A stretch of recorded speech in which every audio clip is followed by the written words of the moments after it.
Dime na nga def man la Fofana maa ngi lay ziar bu baax a baax. waaw maa ngi lay delloo ziar di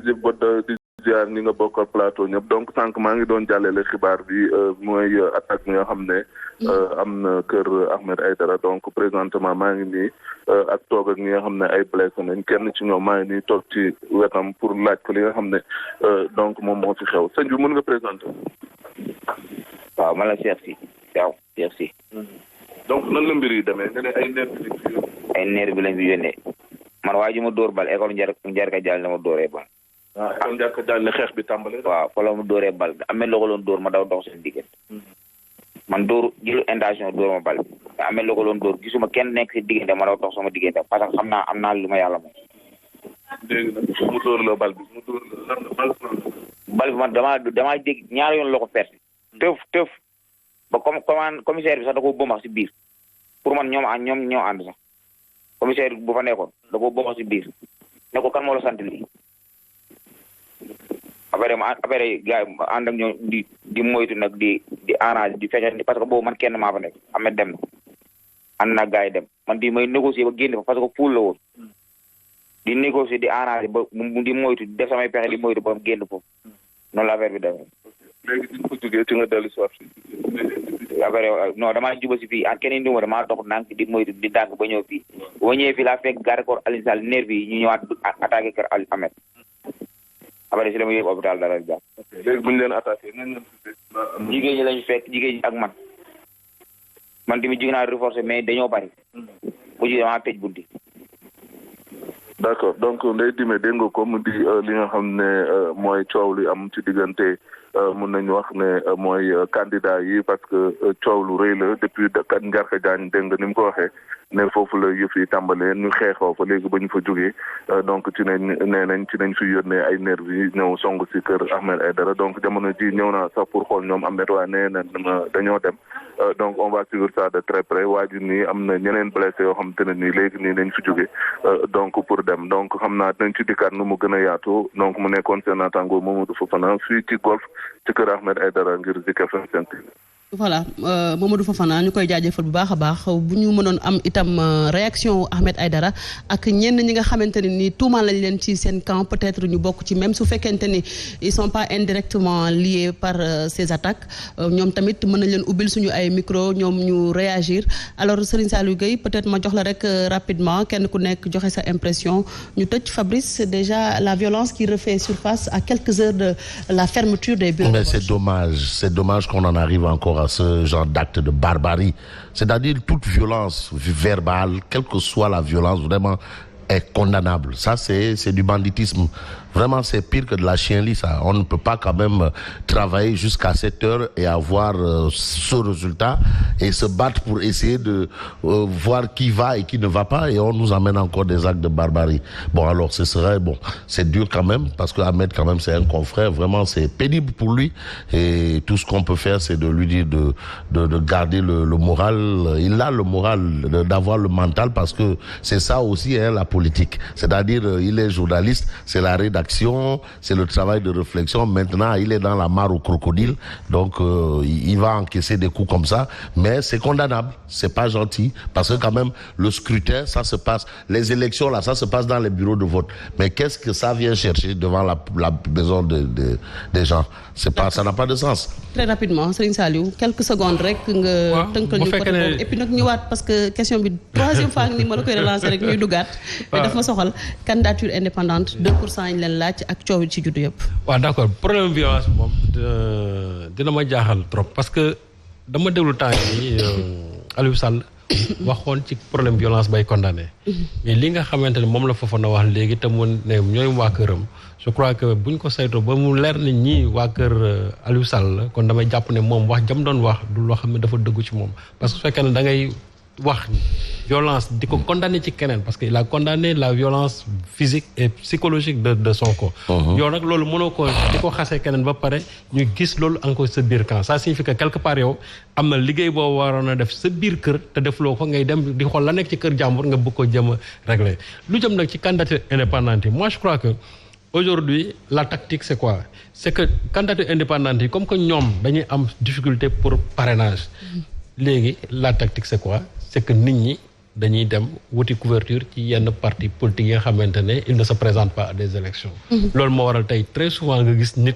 nekk candidat indépendant dem ab récépissé jàmbur wala mu loué récépissé jàmbur parce que aussi affaire bi business la parce que man gis naa ci élection yi ñoo xam ne nii seen i récépissé dañ ko jaay ay nit. Bien sûr. dañ ko jaay ay nit. Ça se vend. Donc aussi je crois que ils vont faire la même chose étant donné que amuñu parti mais ba la ñu am yenn jafe-jafe yi autant passer par un parti politique d'autant plus que léegi bu fekkee ne sax dañuy dem élection présidentielle je crois que foofu ñëpp ñoo war a am parrainage. Mais su fekkente ne élection yu mel nii la nga ne da nga bëgg a dem candidature bon. Il va falloir tout simplement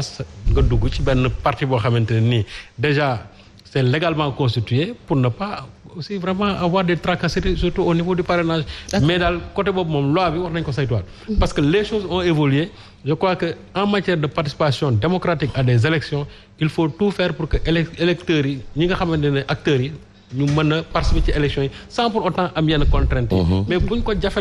ba nga xamante ne nit ñi. Pour ñu dem laaj baatu askan bi sax c'est tout à fait un problème or je crois que en matière d'élection moom dañu war def de sorte que citoyen bi dañ ko yombalal mbir mi ba jour bi muy dem élection ba jour bi muy toog di jot résultat vraiment de son vote. Voilà actuellement il est 17h18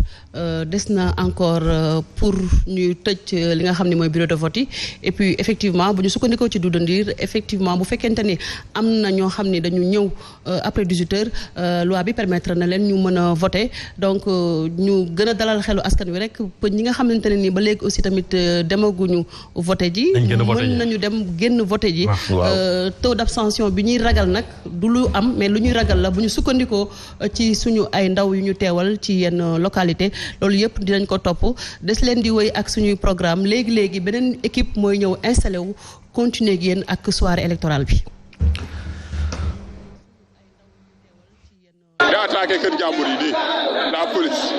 Je voudrais saluer le déroulement enfin de des élections municipales et départementales après 2 ans de report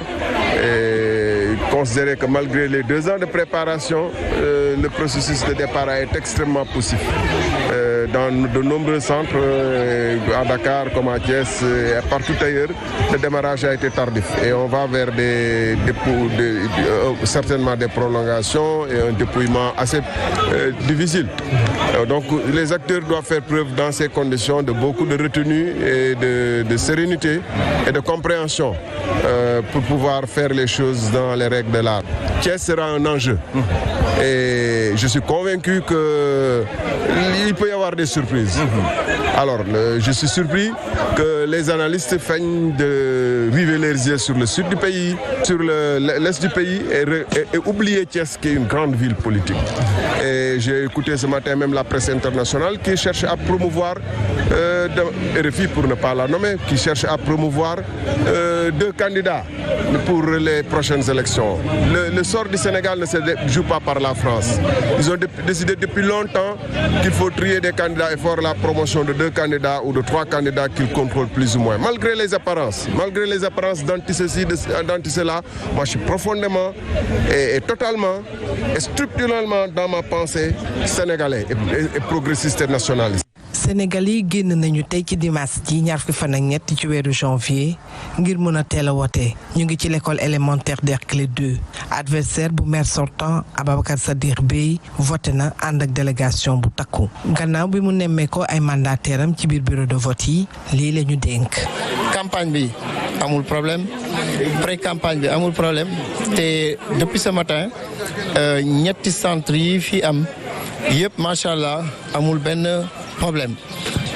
fii nga xam ne mooy centre bi gën a rëy ci commune bi tamit voté nañu te am nañu yaakaar aussi que ne nii lay continuer toute la journée ni ñu liggéeyee nag li ñu yëg-yëg daal mooy que ne macha allah am nañ ci yaakaar bu baax a baax yàlla bu yaakaar tas surtout nag mot d'ordre bi ñu jox suñu militants yi mooy que ne nañu gumba tëx lu bu ñu leen saagawee dégguñu ko bu ñu leen defee coup d'épaule yéguñu ko bu ñu leen xoolee yenn xool yi tamit gisuñu ko parce que dañuy nekk ci yoonu ndam ku nekk ci yoonu ndam nag doo bëgg dara lu ko yàq. ñu ngi sant yàlla di julli si xama di ñaan di gërëm ñëpp di sant ñëpp parce que gis nañu tout le monde a répondu parce que tey boo xoolee si bureau de vote yi tey xam nga toute la population de Dieuppeul-Derklé ont répondu présent grâce au DG du port autonome de Dakar parce que ce qu'il a fait au niveau de la commune de Dieuppeul-Derklé xam nga ñëpp gis nañ si teg nañ seen bët quoi. buñ ci jugee yegg ba école Ibrahima Koïta mu di centre bu mag am 20 bureau ñett ci ay bureau dañ ko délocaliser ci CM Ousmane Sossi Diop muy bureau 15 16 ak 17 fii délégué de quartier bu Dieuppeul bañ fa fekk gannaaw ba mu voté ba noppi kaddu yi la rotal ci sunu micro. dëggee ñun ñëpp ñooy ànd nekk benn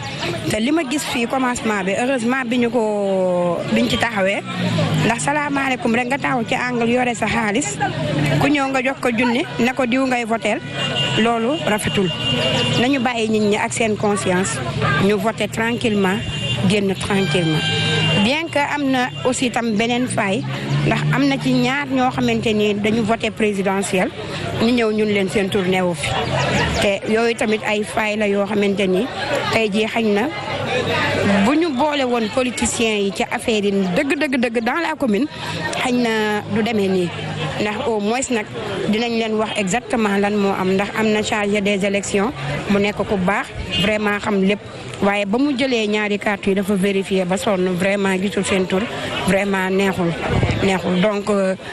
may rafetlu vote bi di ñaan nag ñu ànd ak dal. élection locale yu 20 fan ak ñett ci weeru janvier yu décisive la ci candidat bu ci ne waral tey jii tàyyiwuñu benn yoon di leen di fekki ca centre ak bureau yu ñuy voté gannaaw ba ñu defee campagne fukki fan ak juróom bés bi ñëw ku ne war a dëggal sa bopp ci biir mbañ gàcce yi. Fallou Mbacké le président sortant du conseil départemental nekk aussi le candidat pour la liste Yewwi Askan Wi pour le département donc ñëw nañ doon xool si fii ci université bi nekk Madiana doon xool si mbiru élection yi.